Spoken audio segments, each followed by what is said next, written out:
Welcome to today's episode. My name is Komla, the city farmer, and today I want to introduce to you five most crucial mistakes that newcomers in the chicken farming most of the time make when starting a chicken farm.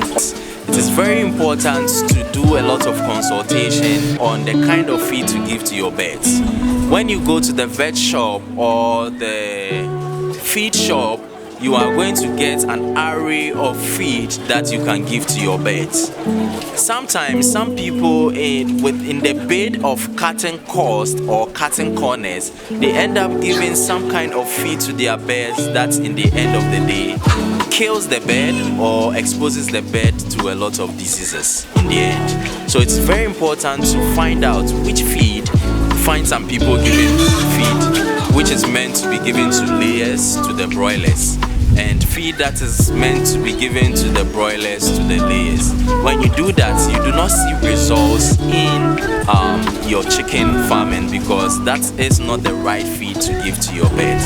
And so it's very important to note and to do your research and find out the best, the recommended feed that you are supposed to give to your birds so that you do not waste your money.